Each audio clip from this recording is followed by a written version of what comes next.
तो फ्रेंड्स, स्वागत है आपका आप सभी का यूट्यूब चैनल आइकॉनिक स्टूडेंट्स पे।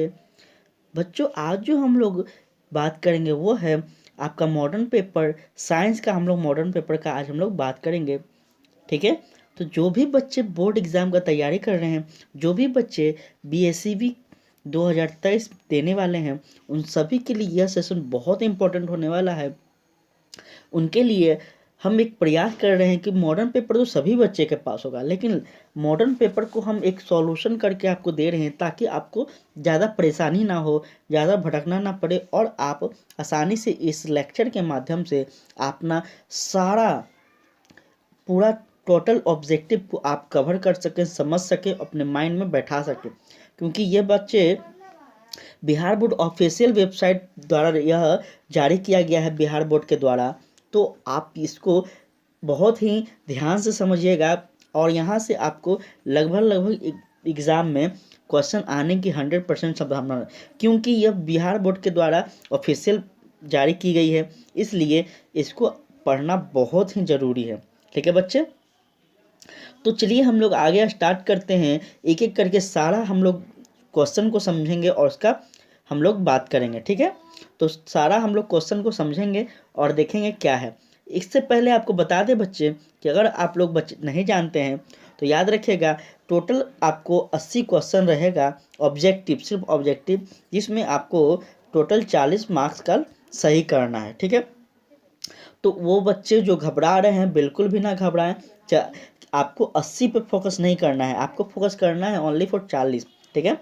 आपको 40 पे मात्र फोकस करना है, 40 नंबर का आपको मात्र ऑब्जेक्टिव पे फोकस करना है, ठीक है। इसी के साथ हम लोग सबसे पहला क्वेश्चन की बात करें बच्चे, तो हमारा सबसे पहला क्वेश्चन है, निम्नांकित में से किसका अपवर्तनांक अधिक है? Which of the following has maximum refractive index? तो इसका आंसर हो जाएगा बच्चे ऑप्शन नंबर बी, हीरा, ठीक है। डायमंड का क्या होता है बच्चे? तो अपवर्तनांक अधिक होता है, ठीक है। आप लोग पढ़े होंगे, हम पहले ही आपको पढ़ा चुके हैं ये चीज़, ठीक है। अवतल दर्पण की फोकस दूरी क्या होती है?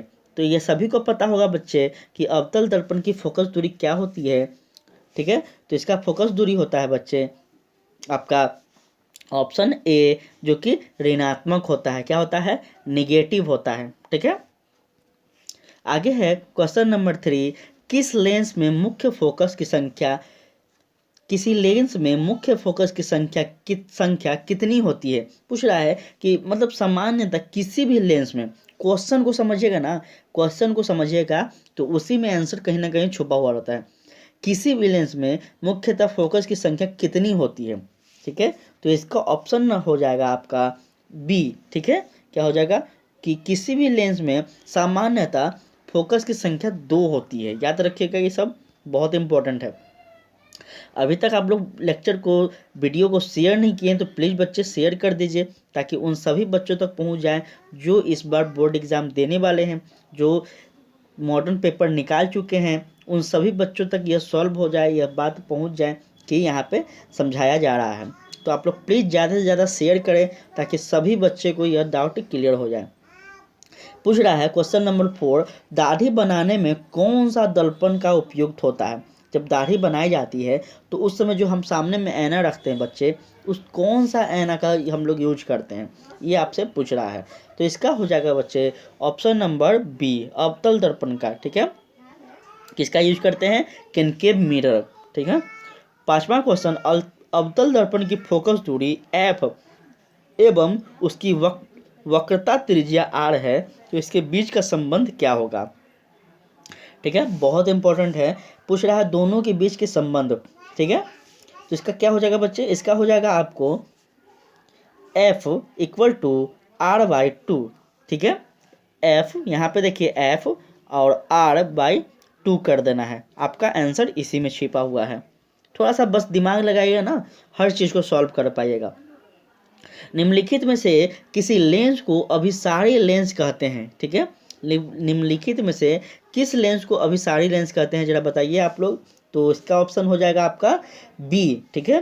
किसके कहते हैं बच्चे? तो उत्तल लेंस को हम लोग क्या कहते हैं? अभिसारी लेंस के नाम से जानते हैं। क्वेश्चन नंबर 7 है, दृश्य प्रकाश में किस वर्णन का दृश्य प्रकाश में किस वर्ण का तरंग दैर्घ्य न्यूनतम होता है। ठीक है, तो याद रखिएगा, इस आपको पढ़ाया गया है फिजिक्स में बहुत ही अच्छे तरीका से। किसका होता है, जरा ऑप्शन आप लोग बताइए। तो ऑप्शन नंबर बी इसका हो जाएगा। ठीक है, क्या होता है बैगनी का, क्या होता है बच्चे, तो पराबैंगनी आप लोग पढ़े होंगे कि तरंग दैर्घ्य इसका थोड़ा सा अधिक होता है। तारों को टिमटिमाने तथा प्रकाश के किस घटना को दर्शाता है, बताइए जरा। क्वेश्चन नंबर 8 को आप लोग देखिए, बहुत इंपॉर्टेंट और बहुत ही इस बार लग रहा है कि बीएससीबी के द्वारा, बिहार बोर्ड के द्वारा बहुत ही इजी क्वेश्चन आपसे पूछा जा रहा है। थोड़ा सा भी आप अगर पढ़ कर जाते हैं तो 100% विश्वास कीजिए आप सही कर ही आएंगे इस बार। क्वेश्चन नंबर 8 है, तारों को टिमटिमाने की प्रक्रिया को क्या कहते हैं तथा प्रकाश की किस घटक को दर्शाता है यह। तो इसका ऑप्शन हो गया बच्चे आपका डी, क्या हो गया, प्रकाश का क्या करता है, अपवर्तन, क्या करता है, रिफ्लेक्टिव ऑफ लाइट। ठीक है, निम्नलिखित में से किसे प्रकाश की चाल सबसे अधिक होती है, जरा बताइए कि प्रकाश की चाल किस में सबसे अधिक होती है, बताइए जरा। तो इसका ऑप्शन नंबर सी हो जाएगा। ठीक है, किसमें, तो निर्वात में। चलिए आगे हम लोग बात करें तो आगे क्वेश्चन नंबर 10, प्रकाश के अपवर्तन में के कितने नियम है, जरा बताइए। आप लोग फिजिक्स में पढ़े हैं तो बताइए जरा कि प्रकाश के अपवर्तक में कितने नियम हैं। तो याद रखिएगा, प्रकाश के अपवर्तक के 2 नियम हैं। आप लोग फिजिक्स में पढ़े हैं। ठीक है, चलिए, प्रकाश के अपवर्तक के कितने नियम हैं, 2 नियम हैं। उसके बाद है क्वेश्चन नंबर 11 कि जल विद्युत संयंत्र किस ऊर्जा को विद्युत ऊर्जा में रूपांतरित करता है। ठीक है, फिर से बता दें, जल विद्युत संयंत्र किस ऊर्जा में पूछ रहा है कि रूपांतरित करता है। Which energy is convert by hydraulic plant into electric energy. तो इसका ऑप्शन नंबर हो जाएगा बच्चे सी। ठीक है, क्या है, पोटेंशियल एनर्जी, क्या होगा, स्थित ऊर्जा। याद रखिएगा ऑप्शन नंबर सी, स्थित ऊर्जा। चलिए, जलता हुआ मोमबत्ती बदलता है, क्या में बदलता है जलता हुआ मोमबत्ती, तो जलता हुआ मोमबत्ती क्या बदलता है, रासायनिक ऊर्जा को प्रकाश ऊर्जा में बदलता है। मोमबत्ती जो जलता हुआ मोमबत्ती वो क्या पहले रासायनिक ऊर्जा है, उसके बाद उस रासायनिक ऊर्जा में को क्या कर रहा है, तो प्रकाश में परिवर्तित कर रहा है। ठीक है, लाइट में परिवर्तन कर रहा है। क्वेश्चन नंबर 13, एक विद्युत सेल से धारा प्राप्त करने पर किसके सिरों के बीच विभवांतर का मान विद्युत वाहक बल की तुलना में हो जाती है। क्वेश्चन नंबर 13 थोड़ा सा टफ है लेकिन हम समझने का प्रयास करवाएंगे आपको। क्या बोल रहा है कि एक विद्युत सेल जो होता है, विद्युत सेल से धारा प्राप्त करने एवं उसके सिरों के बीच विभवांतर का मान विद्युत वाहक बल की तुलना में क्या होता है, हो जाता है। तो क्या होता है इसका बच्चे, तो इसका होता है कम, क्या हो जाता है, विद्युत वाहक की तुलना में क्या हो जाती है, तो कम हो जाती है। ठीक है, क्वेश्चन नंबर 14 है, प्रतिरोध का मान बढ़ाने के लिए प्रतिरोधों को जोड़ा जाना चाहिए। ठीक है, इसका ऑप्शन नंबर हो जाएगा आपका बी, श्रेणी क्रम। ठीक है, क्या हो जाएगा, श्रेणी क्रम, याद रखिएगा आप लोग। ठीक है, क्वेश्चन नंबर 15 है कि विद्युत चुंबक बनाने के पर्याय जिस छड़ का उपयोग किया जाता है उसका क्या होता है, नाम क्या है, वह है आपका ऑप्शन नंबर बी, नरम लोहा। क्या होता है बच्चे, नरम लोहा के द्वारा क्या होता है, चुंबक विद्युत चुंबक को बनाने का प्रयास किया जाता है। ठीक है, उच्चतर ताप पर कौन सी प्रक्रिया पूरी की जाती है, जरा बताइएगा। ऑप्शन नंबर इसका हो जाएगा आपका सी, क्योंकि नाभिकीय विखंडन भी होता है तथा नाभिकीय संलयन भी होता है, इसलिए इसका ऑप्शन हो जाएगा A and B, option C. चलिए आगे हम लोग बात करें तो आगे है 17 नंबर क्वेश्चन, सौर ऊर्जा को सीधे विद्युत ऊर्जा में बदलने वाली युक्ति क्या होती है। तो आपको बता दें बच्चे, सौर ऊर्जा को सीधे विद्युत ऊर्जा में परिवर्तन करने वाली जो युक्ति होती है उसे हम लोग सौर सेल कहते हैं। क्या करते हैं, सौर सेल कहते हैं। ठीक है, उसके बाद है आपका क्वेश्चन नंबर 18।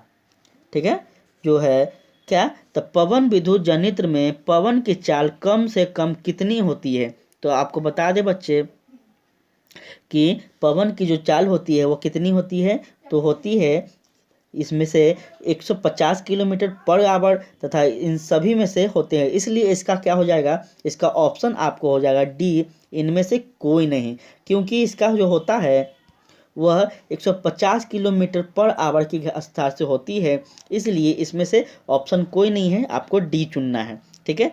एक और आपसे बता दें कि अगर आपसे पूछ दिया जाए कि पवनों का देश किसे कहते हैं, तो याद रखिएगा आप लोग, पवनों का देश डेनमार्क को कहते हैं, याद रखिएगा।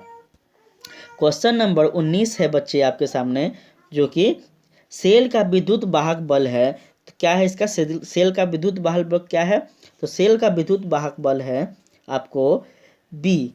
ठीक है, ऑप्शन नंबर बी, सेल द्वारा इकाई आवेश पर किया गया कार्य क्या होता है, सेल का वाहक बल होता है, ऑप्शन नंबर बी। आगे है, घरेलू परिपथ में मुख्य रूप से किसकी आपूर्ति होती है, बहुत इंपॉर्टेंट है, थोड़ा सा समझिएगा। तो देखिए जितना भी है सब कुछ आपको पढ़ाया गया चीज़ है, तो आप सब अगर चेक कर रहे हो, अभी अभी आप बना रहे हो, तो आपको लग रहा होगा कि बिल्कुल सारा का सारा पढ़ाया गया है। ठीक है, सब कुछ पढ़ाया गया है। तो आप लोग बताइएगा ज़रूर से कमेंट में कि आपको 20 क्वेश्चन में से कितना क्वेश्चन आप सही कर पाएँ। ठीक है, तो क्वेश्चन नंबर 20 है, घरेलू परिपथ में मुख्य रूप से किसकी आपूर्ति होती है, तो याद रखिएगा ए, इसका ऑप्शन क्या हो जाएगा, प्रत्यावर्ती धारा की होती है। ठीक है, याद रखिएगा बच्चे, घरेलू परिपथ बोल रहा है। थोड़ा सा यहाँ पे हम एक चीज़ आपको बता दें कि जो घरों में जो बिजली का यूज होता है उसमें क्या होता है, तो घरों में जो बिजली यूज होता है वह 220 वोल्ट क्या होता है, तो एसी होता है, अल्टरनेटिव करंट हो रहा है। ठीक है, तथा 50 हर्ट्ज में होता है, याद रखिएगा, ये सब आपके लिए बहुत इंपॉर्टेंट है, याद रखिएगा। क्वेश्चन नंबर 21 की अगर बात की जाए तो क्वेश्चन नंबर 21 है, वर्ण विक्षेपण असंभव है, कहाँ असंभव है, तो वर्ण विक्षेपण आपको निर्वात में असंभव है, कहाँ असंभव है, निर्वात में असंभव है। अब आगे बात की जाए तो आगे है question number 22 question number 22। Question number 22 पे हम लोग बात करें तो क्वेश्चन नंबर 22 है आपके सामने, वायु में रखा एक कांच का प्रिज्म आपतित किरण को मोड़ देता है, तो क्या होगा बच्चे इसका, तो इसका हो जाएगा आधार से दूर हो जाता है, क्या हो जाता है, आधार से दूर हो जाता है, ऑप्शन नंबर सी इसका हो जाएगा। ठीक है, क्वेश्चन नंबर हम लोग 23 का अगर बात करें तो क्या है, पूछ रहा है 2Zn बोल रहा है 2Zn plus 2O equal to क्या बोल रहा है, 2ZnO किस प्रकार की अभिक्रिया है, तो याद रखिएगा यह क्या है, यह है आपका क्या है, आपका ऑप्शन नंबर डी, उपचयन अभिक्रिया है। ठीक है, क्या है बच्चे, उपचयन अभिक्रिया है।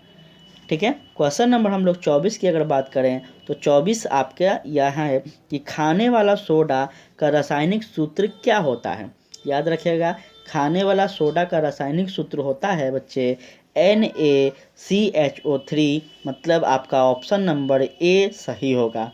ठीक है, ठीक है बच्चे, तथा धोने वाला सोडा का अगर आपसे पूछा जाए तो याद रखिएगा, आप कॉपी में कहीं लिख लीजिएगा, धोने वाला सोडा होता है Na2CO3 इंटू क्या होता है बच्चे 10H2O। ठीक है, याद रखिएगा ये सब चीज़, अगर आपसे पूछ दिया जाए खाने वाला सोडा, उसके बाद आपसे पूछ दिया जाए धोने वाला सोडा, तो ये सब आप कंफ्यूज बिल्कुल भी ना हो।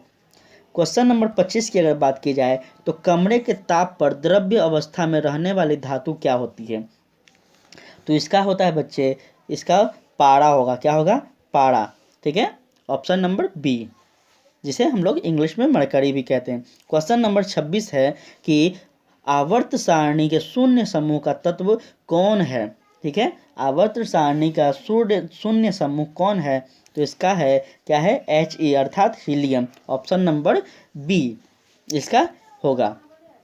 आगे है क्वेश्चन नंबर 27, जो कि सोडियम कार्बोनेट के जलीय विलायन में मेथिन ऑरेंज का विलय मिलाने पर क्या है, विलयन मिलाने पर विलयन का रंग परिवर्तन होकर निम्नलिखित में कौन सा रंग हो जाता है, बहुत इंपॉर्टेंट क्वेश्चन है, बहुत ज़्यादा इंपॉर्टेंट।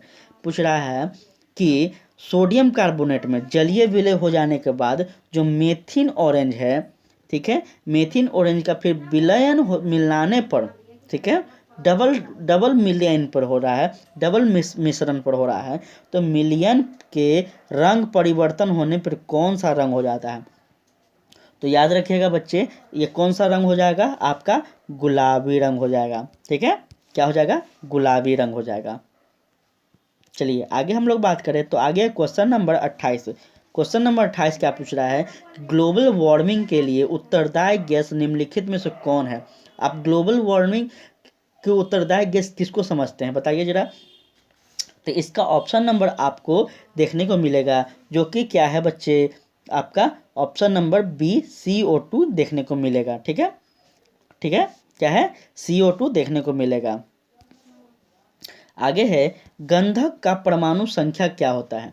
गंधक की परमाणु संख्या क्या होती है? तो याद रखिए, गंधक की परमाणु संख्या आपको होता है 16। ठीक है, क्या होता है बच्चे? 16। ठीक है, इसे हम लोग सल्फेट भी कहते हैं। याद रखिए, गंधक को इंग्लिश में सल्फेट कहा जाता है। ठीक है, आगे है कि क्वेश्चन नंबर 30 है, जो कि अम्ल का जलीय विलय विद्युत का संचालन करता है, क्योंकि अम्ल जल क्या है बच्चे? अम्ल जल क्या है? तो अम्ल जल आपका ऑप्शन नंबर ए हो जाएगा, आयनित तो हो जाता है। क्या होता है? आयनित तो हो जाता है। ठीक है, ऑप्शन नंबर थोड़ा सा यहाँ पे मिस हो गया है बच्चे, तो आप लोग देख लीजिएगा। ऑप्शन नंबर क्या हो जाएगा? ए हो जाएगा। ठीक है, यहाँ पे डबल बी लिखा गया है, ऑप्शन नंबर ए हो जाए। ठीक है, आयनित होता है। चलिए आगे हम लोग बात करें तो आगे है क्वेश्चन नंबर 31। अधिकतर धातुओं के ऑक्साइड होता है। अधिकतर धातुओं का ऑक्साइड क्या होता है? तो क्षारीय होता है। अधिकतर धातुएं जो होती है वो क्या होती है? क्षारीय होती है। चलिए आगे है क्वेश्चन नंबर 32।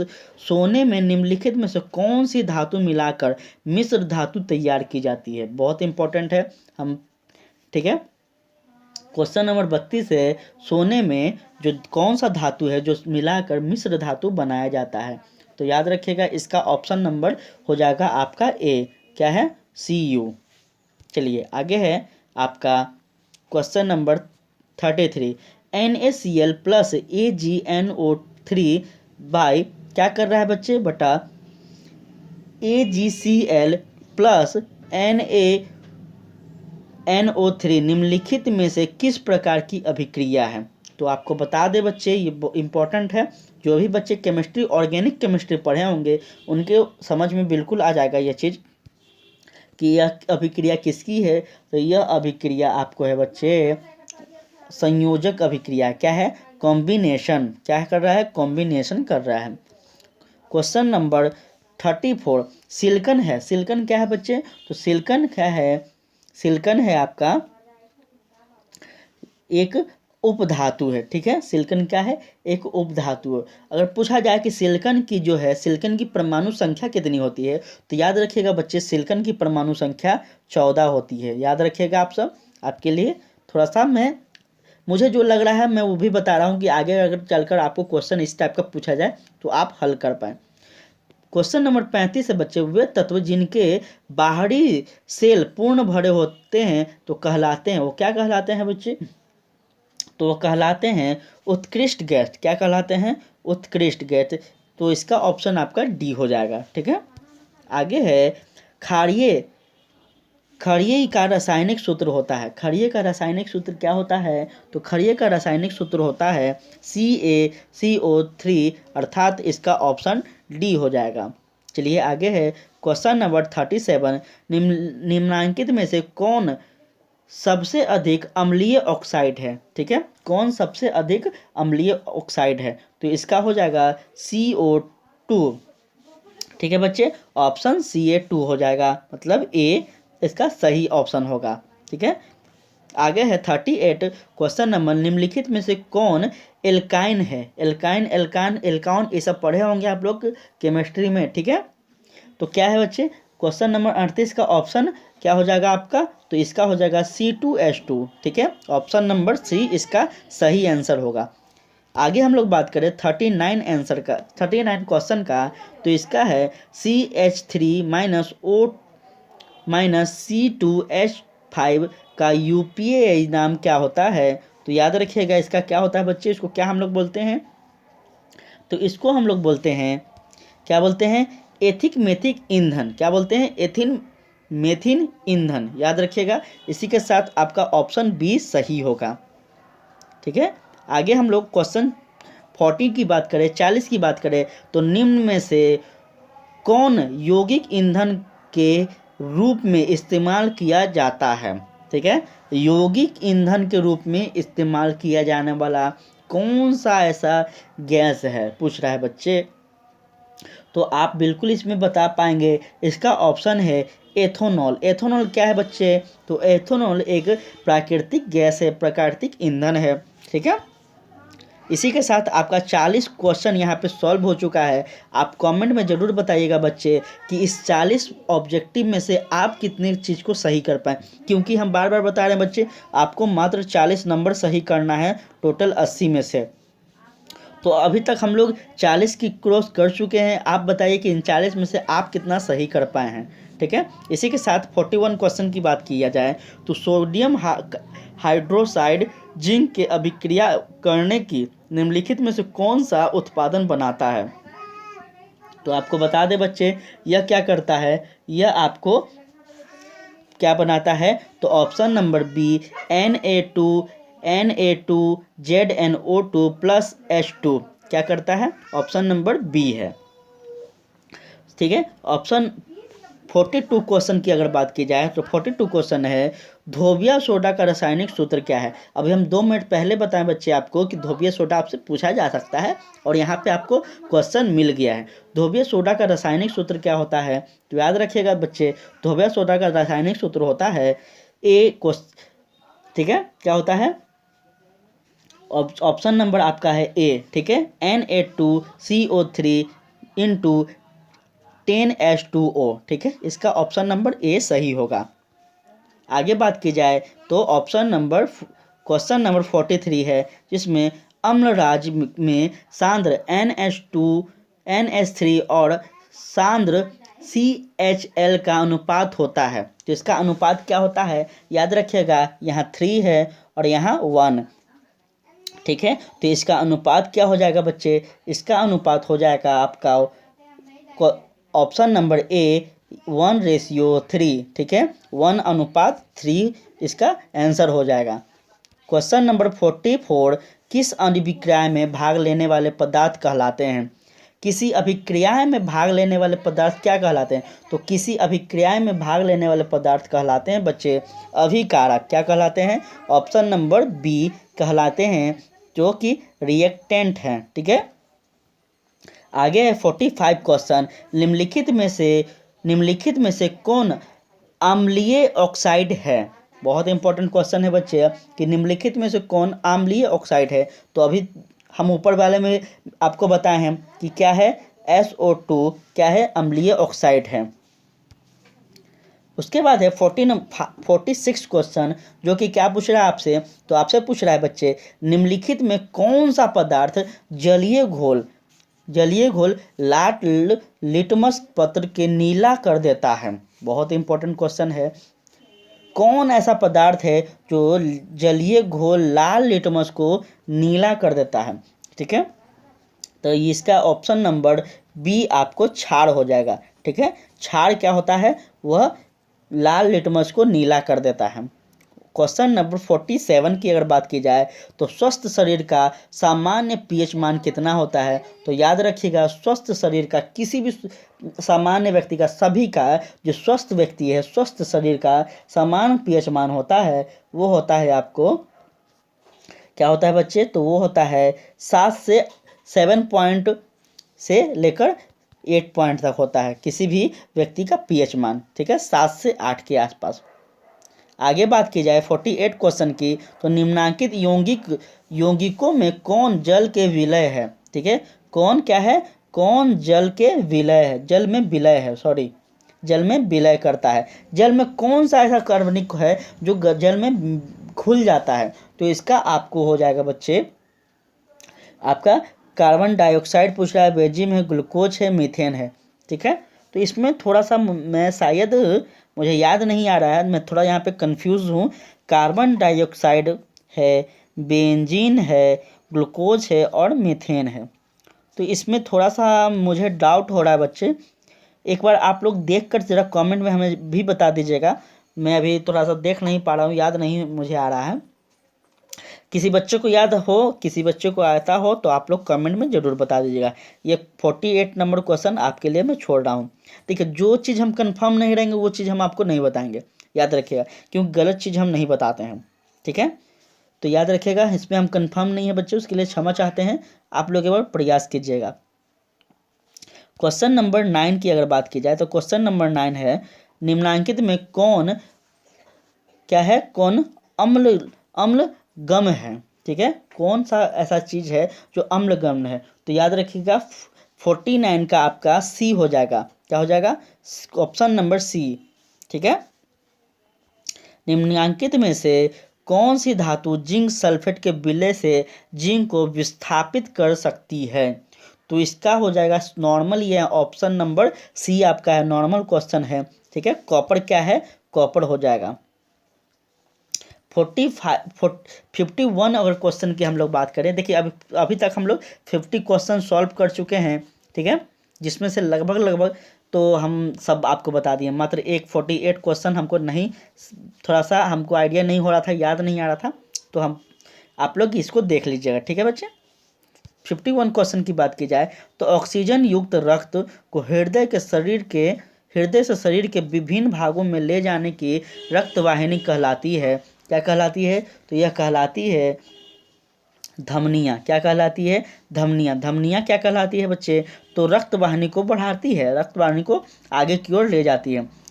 क्वेश्चन नंबर 52 है, रक्त के हल्के पीले रंग के चिपचिपे द्रव्य को कहते हैं।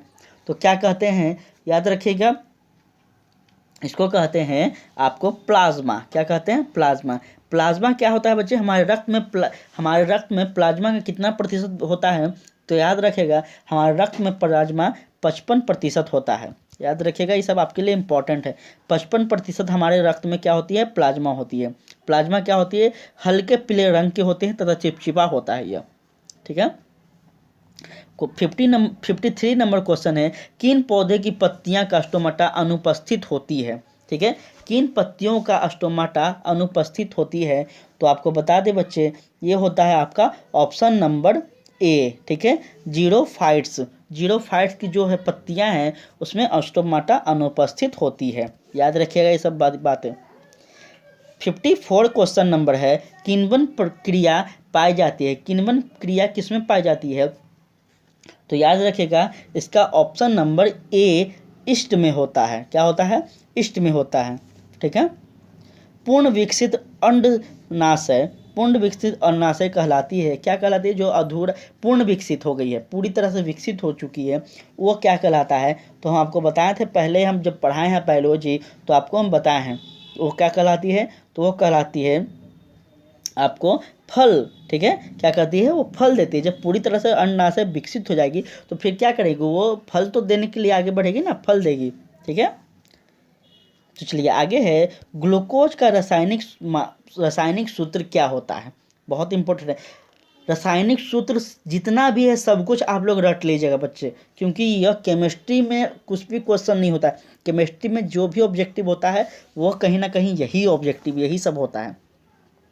ठीक है, तो आप लोग से रिक्वेस्ट है कि केमिस्ट्री का जितना भी सूत्र है कम से कम उस चीज़ को आप लोग रट लीजिएगा। क्वेश्चन नंबर 56 है कि पूछ रहा है ग्लूकोज का रासायनिक सूत्र क्या होता है। तो याद रखिएगा C6H12CO। ठीक है, क्या है, C6H12O6, इसका क्या होता है, रासायनिक सूत्र होता है। Option number B. थोड़ा सा हम भी कंफ्यूज हो जा रहे हैं कहीं कहीं। ठीक है, याद है लेकिन कहीं कहीं थोड़ा सा गड़बड़ा जाते हैं, तो थोड़ा सा मैं क्षमा चाहूँगा बच्चे उसके लिए। थोड़ा सा एक्चुअली में क्या है कि मेरा तबीयत ठीक नहीं था, लेकिन मॉडर्न पेपर आ गया तो हम सोचे बच्चा को जल्द से जल्द इसको हम बता दें, इसलिए हम आपको थोड़ा सा कंफ्यूज हो जा रहे हैं कहीं कहीं। 7 की बात की जाए तो निम्नलिखित में से किससे पौधे का प्रकाश संश्लेषण इकाई कहते हैं? तो याद रखिएगा, प्रकाश संश्लेषण इकाई किसको कहते हैं?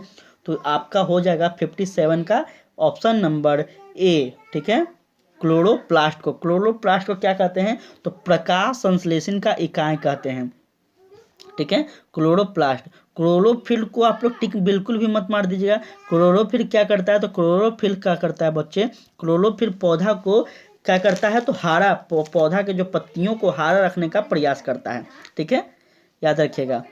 आगे अगर बात की जाए 58 का, तो कह रहा है अंडोत्सर्जन अंडोत्सर्जन का कारण है, क्या है? अंडोत्सर्जन का कारण है बच्चे LH। क्या हो जाएगा इसका? ऑप्शन नंबर बी, LH इसका हो जाएगा। ठीक है,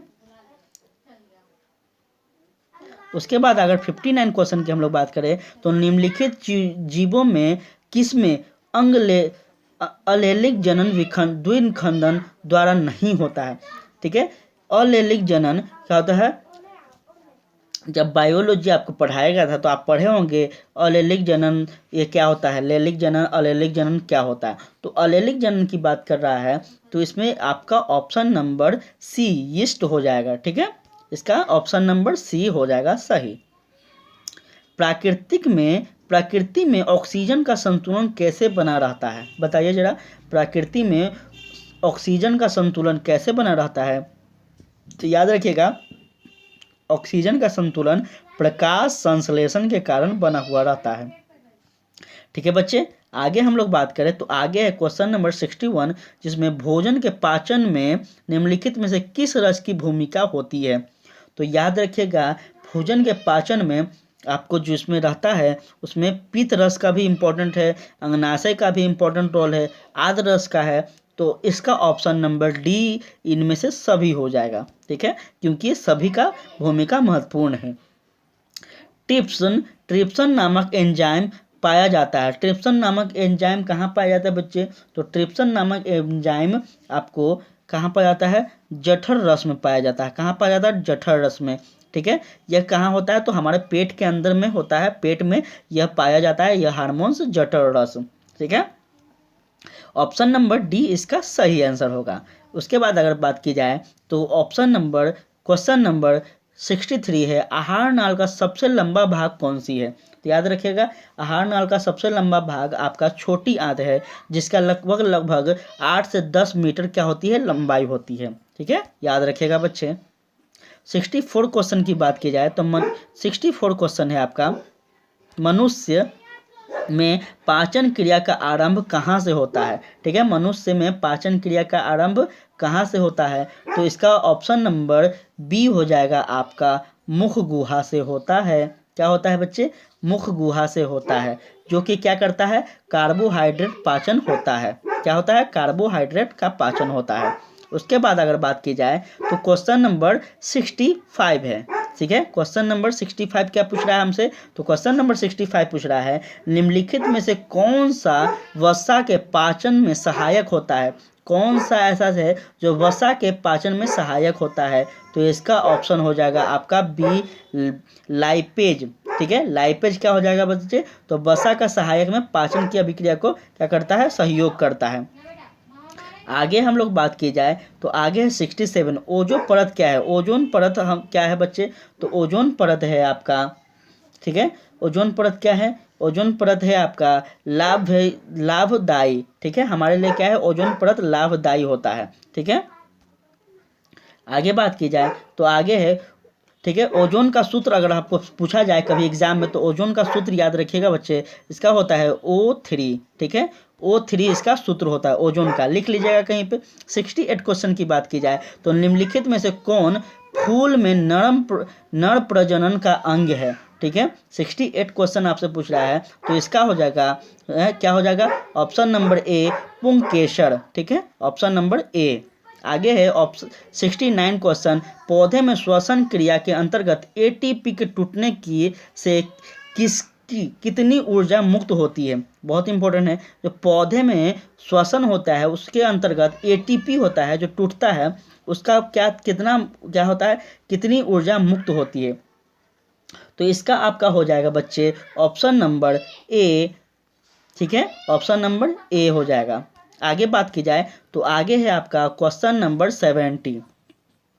क्वेश्चन नंबर 70 क्या है, इथाइल एल्कोहल किस प्रकार के श्वसन से बनता है? तो इसका ऑप्शन नंबर आपका हो जाएगा अवायवीय। ठीक है, इसका ऑप्शन नंबर बी हो जाएगा। क्वेश्चन नंबर 71 है कि रक्त में उपस्थित कौन सी कणिकाएं श्वसन गैसों के परिवहन में भाग लेती है?